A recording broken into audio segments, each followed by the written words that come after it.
அனாதை. காலை நேரம் வீட்டு அடுப்படியில் குக்கர் சத்தம் காதை கிழித்தது. அந்த சத்தத்தில் தூங்கிக் கொண்டிருந்த ராமு கடுப்போடு எழுந்தான். ஞாயிற்றுக்கிழமை கூட நிம்மதியா தூங்க விட மாட்டியாமா என்றவன் நேராக வீட்டின் வாசலுக்கு சென்று அன்றைய நாளிதழை புரட்டினான். ராமு கல்லூரி படிக்கும் இளைஞன். அப்பா கிடையாது. அம்மா டீச்சராக பணிபுரிந்து வந்தார்.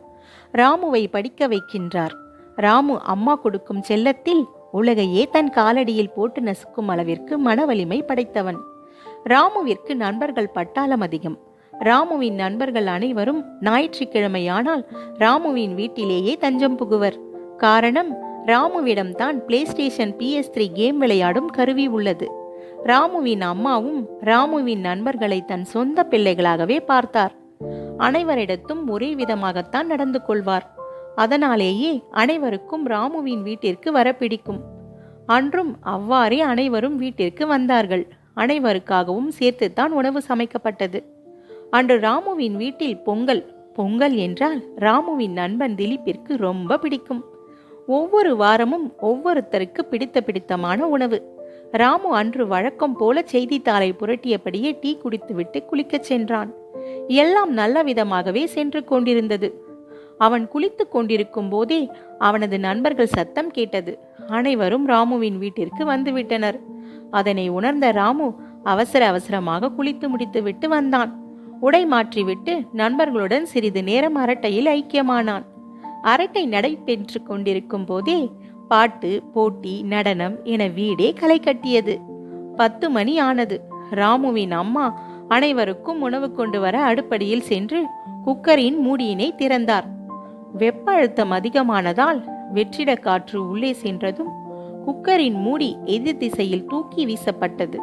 பறந்து வந்த குக்கரின் மூடி ராமுவின் அம்மா தலையில் பட்டு ஏற்பட்ட காயத்தால் ரத்தம் ஆறாக பெருகி வழிந்தது.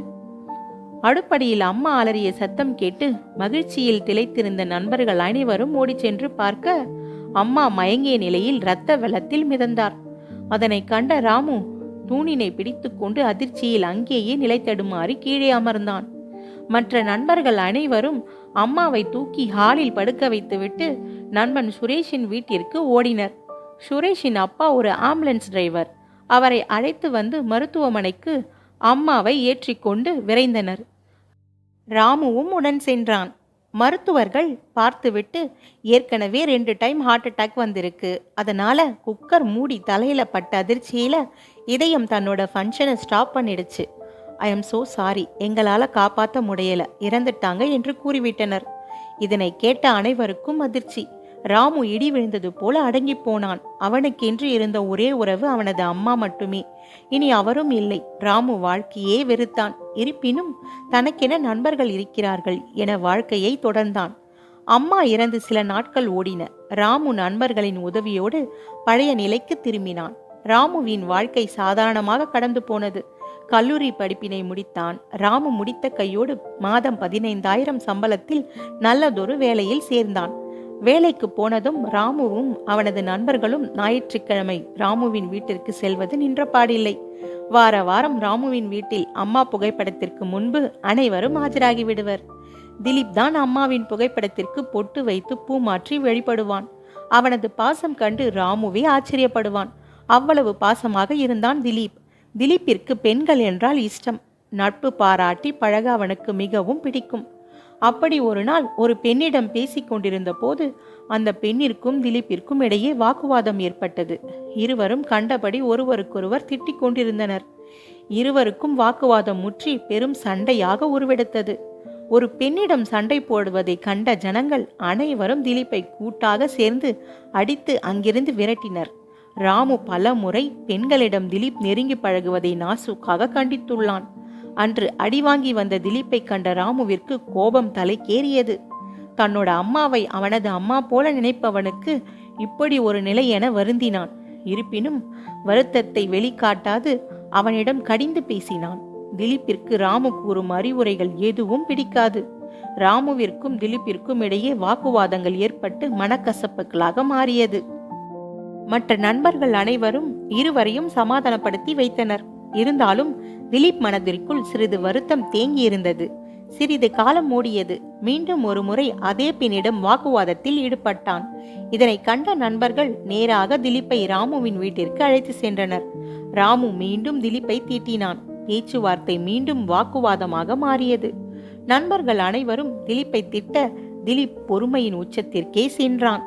அனைத்து நண்பர்களும் அவனை திட்டினாலும் ராமுவின் மீது மனதில் தேக்கி வைத்த கோபம் திலீப்பிற்கு எரிமலையாக வெடித்தது.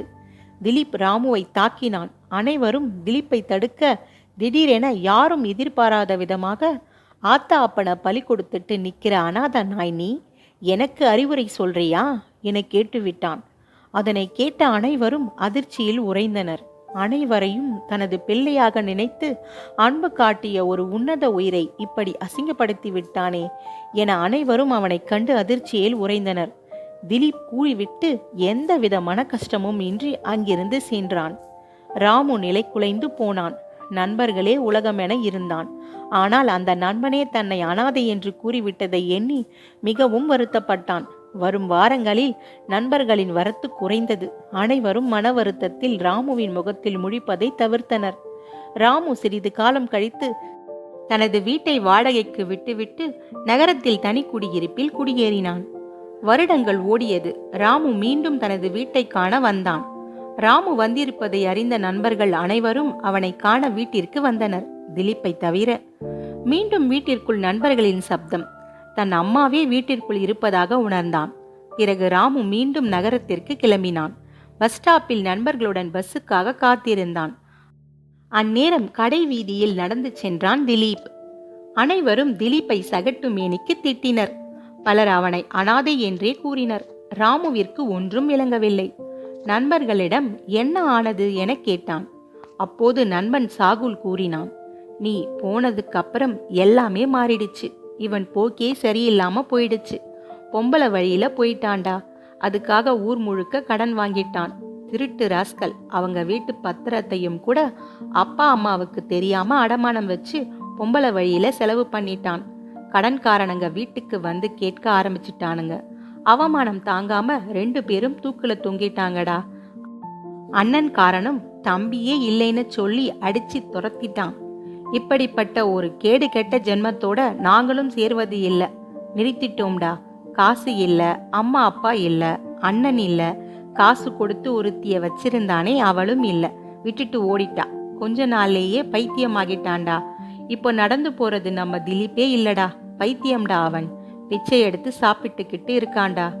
இப்படி ரோட்ல போகும்போது எல்லாரும் பைத்தியக்காரன், பொம்பளை பொறுக்கி, அனாத நாய் இப்படித்தாண்டா அவனை கூப்பிடுறாங்க.